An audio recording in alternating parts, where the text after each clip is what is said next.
আজকে যে ভিডিওটিতে ভয়েস দিচ্ছি সেটা কিসের বলুন তো? হ্যাঁ, এটা জুন মাসের 9 তারিখের আগের ভিডিও, মানে 8 তারিখের ভিডিও, যেটাতে আজকে আমি ভয়েস দিচ্ছি। মানে এতটা ব্যস্ততা, আমার হাজব্যান্ডের যে জন্মদিন হয়েছিল সেখানে আমি কিছু টুকরা টুকরা ভিডিও করেছিলাম। ওর জন্মদিনের জন্য কিছু স্পাইস তৈরি করেছিলাম, কিছু রেসিপি তৈরি করেছিলাম এবং ওকে কিছুটা সারপ্রাইজ করেছিলাম। কোনো কিছুই আমার ভিডিও মানে এডিট করে যে পাবলিক করব সেটাই করা হয়নি। আমি জাস্ট ভিডিও করে রেখেছিলাম। আজকে চিন্তা করলাম মোবাইল ক্লিন করা দরকার। আমি কালকে থেকে প্রচুর ভিডিও আপলোড দিচ্ছি। আমি এরকমই করি, দেখা যাচ্ছে অনেক ভিডিও অনেক জমে যাচ্ছে, কিন্তু আমার আপলোড করা হচ্ছে না। পরে একসাথে আমি ধুমধাম করে এডিট করে আপলোড করা শুরু করি। 2 দিন একটু ফ্রি পেয়েছি, মেয়ের পরীক্ষার বন্ধ ছিল, এর মাঝে আমি ভিডিওগুলোকে আপলোড করে মোবাইলটা ক্লিন করার অভিযানে নেমে গেলাম। যাই হোক, আমি যে রেসিপিটি আজকে তৈরি করছি সেটা হচ্ছে আমার হাজব্যান্ডকে একটু সারপ্রাইজ করার জন্য, তার জন্য চিকেন দিয়ে আলুর একটা সুন্দর স্পাইস তৈরি করব এবং সেই একই জায়গায় ম্যারিনেট করেছি গরুর মাংসের বিরিয়ানি করব, সেটার মাংসটাও। তো আপনারা কিন্তু আমার প্রত্যেকটা রেসিপি, আমার আলাদা আলাদা করে রেসিপির ভিডিও পেয়ে যাবেন। আজকে যেহেতু ব্লগ ভিডিও শেয়ার করছি সেহেতু আপনাদের জাস্ট দেখাচ্ছি যে কীভাবে ম্যারিনেশন করে রেখে দিচ্ছি। আজকে ভিডিওটা টোটালি রেসিপি ফ্রি ভিডিও, এটা টোটালিটাই আমি একটা ব্লগ ভিডিও করছি। আমার হাজব্যান্ডকে আমি জন্মদিনে কিভাবে সারপ্রাইজ করেছিলাম সেটাই। তো যাই হোক, আমি গরুর মাংসের বিরিয়ানিটা তৈরি করার জন্য গরুর মাংসের মধ্যে কিন্তু আদা রসুন এবং বাদ বাকি যত মশলা লাগে এগুলো দিয়ে আগের দিনেই সুন্দর করে এটা আমি ম্যারিনেট করে নর্মাল ফ্রিজে রেখে দিয়েছিলাম 8 তারিখে, কারণ 9 তারিখে আমি এই বিরিয়ানিটা করেছিলাম। আজকে কি করবে? বাবার জন্য কেক। কেক বানাবে? হ্যাঁ, কিন্তু আমি ডিমগুলো পারবো না আজকে। দেখো, ট্রাই করো, পারবে। তুমি ছোটবেলায় পারতে।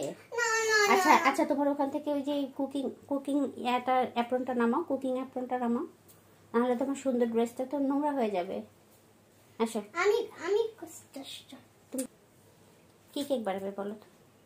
ভ্যানিলা কেক বলো তো? ভ্যানিলা স্পঞ্জ কেক বানাবো। ভ্যানিলা স্পঞ্জ কেক বানাবো। এটা আমি এখানে আমি ডিম কাটতে পারবো না। একটা ডিম নাও, একটা ডিম নাও। আমি পারবো না। পারবে না না, পড়ে যাবে ওখানে। হ্যাঁ, দাও। এটা পিছন দিয়ে অ্যাপ্রনটা বেঁধে দিতে হবে। হ্যাঁ, এদিকে দাও, আমি ফাটিয়ে দিই দাও। আমি পারবো না।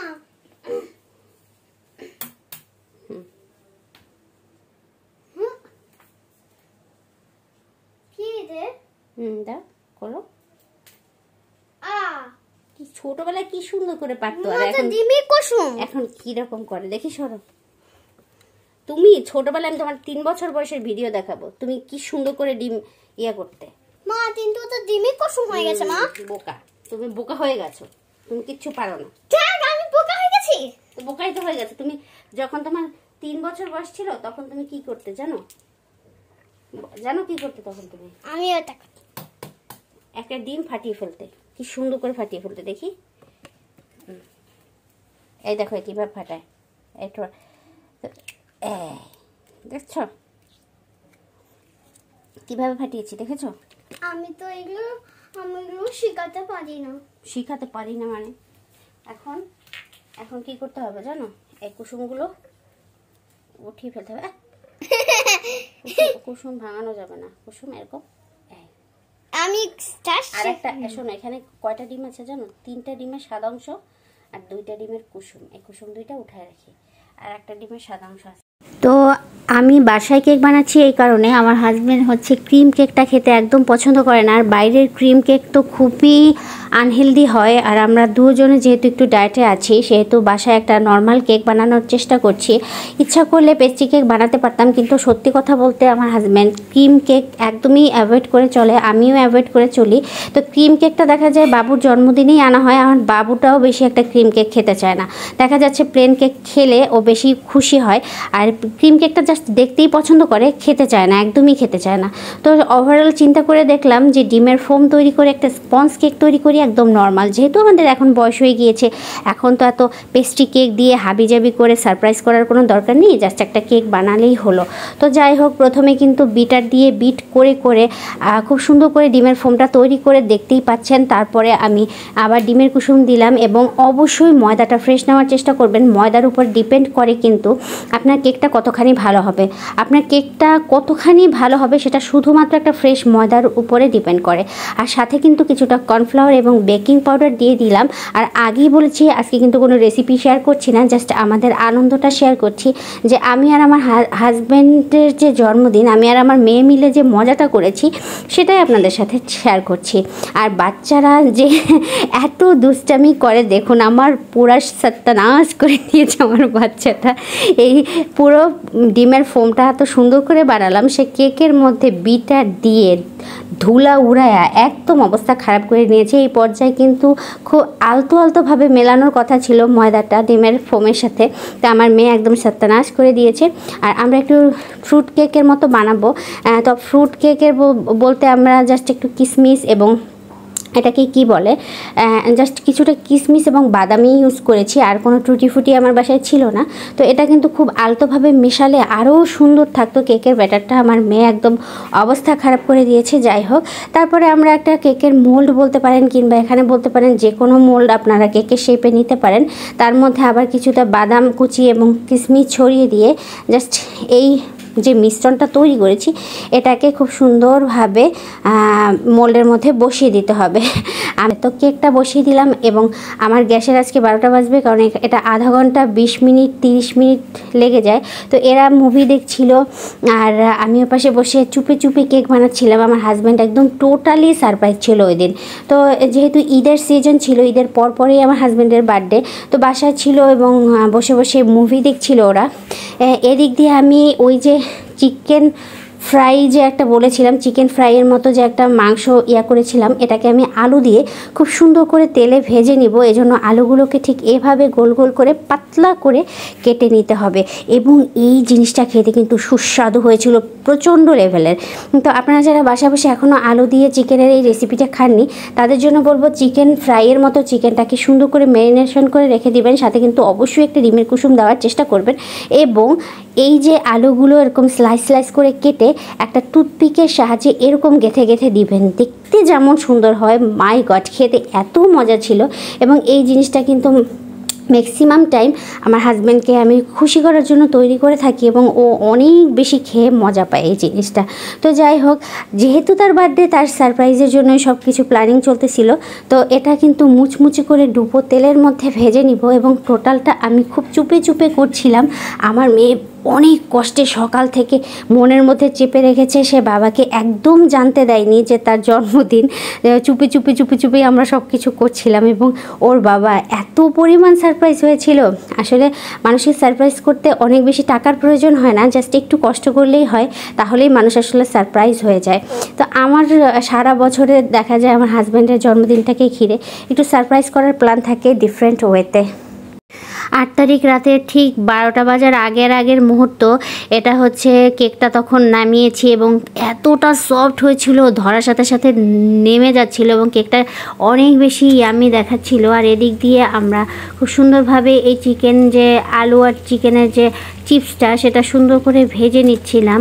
আর আমার মেয়ে তো আর সহ্যই করতে পারছিল না, বারবার করে বাবার কাছে দৌড়ে যাচ্ছিল, আবার রান্নার কাছে আসতেছিল, আস্তে আস্তে করে কথা বলছিল। ওর যে এনজয়ের ব্যাপারটা, এটা ছিল আমার কাছে খুব বেশি মানে আরামদায়ক এবং চোখ জুড়ানো ব্যাপার। কারণ বাচ্চাদেরই তো আসলে সব আনন্দ, আমরা তো পুরো হয়ে গেছি, বয়স বেড়ে গেছে, কিন্তু ওদের যে আনন্দটা, ওরা যে একটা আনন্দ পায় সব কিছুতে, সেটাই হচ্ছে অনেক বড় ব্যাপার। তো আলু কিছু রয়ে গিয়েছিল, চিকেন শেষ হয়ে গিয়েছিল, আলুটাকে আমি এরকম রোল রোল করে বসিয়ে দিচ্ছিলাম। এটা স্প্রিং রোলের মতো হচ্ছিল। এটার মধ্যে রাখা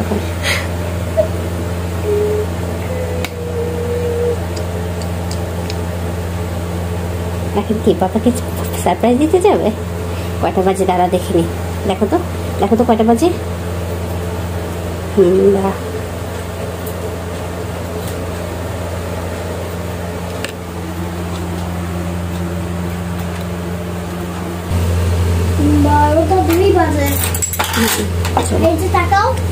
হ্যাপি বার্থডে এই যে চলো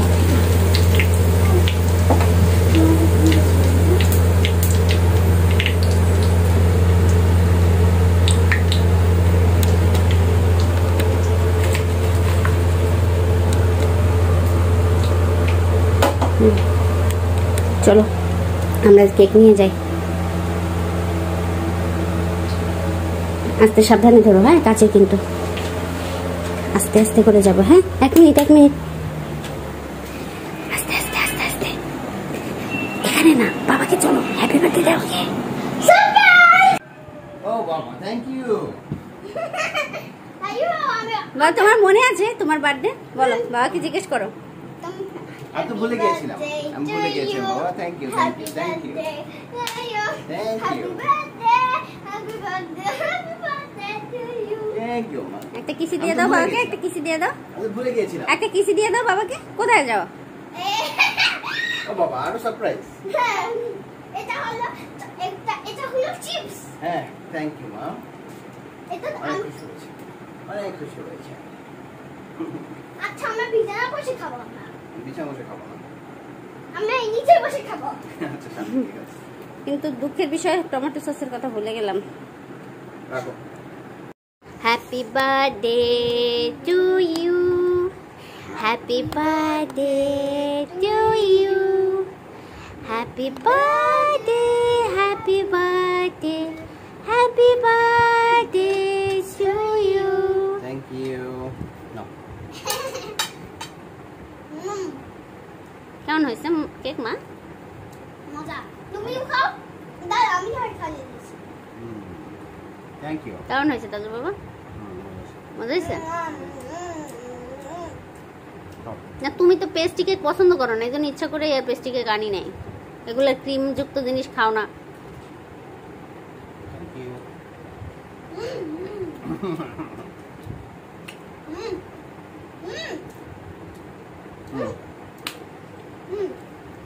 এটা খাই। হ্যাঁ সারপ্রাইজ হয়েছে। এই দেখো সবকিছু আছে, তাকাও নিচে দেখো। এই যে কি কি আছে দেখো তো। কেক আছে, আর কি আছে? মিষ্টি আছে আর চিকেন চিপস আছে আর শুধু চিপস আছে। এটা অনেক ইয়ামি তাই না? হ্যাঁ কিন্তু বাবা আসছে না কেন মা? তোমার বাবা বেশি সারপ্রাইজ হয়ে গেছে। হ্যাঁ হ্যাঁ এখন না ওই ক্যামেরা কিভাবে সেট করবে করো। ও অফ করো। আসো। তুমি খায় দুধটা খাও। তুমিও খাও। আর আমার সোনাটা মার্শমেলো। মাশমেলো মতো।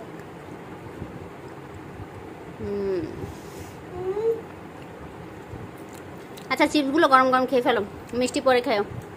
কেকটা দাও তো আমি একটু টেস্ট করে দেখি। বাবা তুমি খাও, আমি খাবো না। আমি খেয়ে ফেলো। সবশেষে এটাই বলবো, পার্সোনাল লাইফের ব্লগগুলো আমার হাজবেন্ড একদমই শেয়ার করতে চায় না।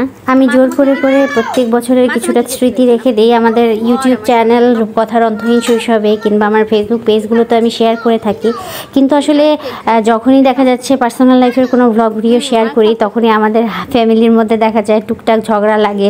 আমরাও ভাই মানুষ, আমাদেরও ঝগড়াঝাটি হয়, আমাদেরও সংসার আছে, টানাপোড়ন আছে। আমরা খুব যে সুখে আছি সেটা না, আমরাও অনেক অশান্তিতে থাকতে পারি। কিন্তু সেটা বলে যে আসলে বদনজর দিবেন তেমন না। আমরা অতটুকুই ফেসবুকে শেয়ার করি যতটুকু আমাদের সুখের স্মৃতি। আর দুঃখের স্মৃতি কিংবা কষ্টের দিকগুলো আমরা হয়তো বা ফুটিয়ে তুলি না দেখে আপনারা দেখেন না। আপনাদের লাইফেও যেমন ক্রাইসিস আছে, আমাদের লাইফেও তেমনি ক্রাইসিস আছে। তো দোয়া করবেন, বদনজর দিবেন না, এটুকুই প্রত্যাশা করি। আল্লাহ হাফেজ। সবসময় আমার পরিবারের জন্য দোয়া করবেন, আমার মেয়েটার জন্য দোয়া করবেন, আর আমার হাজব্যান্ডের জন্য দোয়া করবেন, সে যেন আমার মাথার উপর সবসময় থাকে।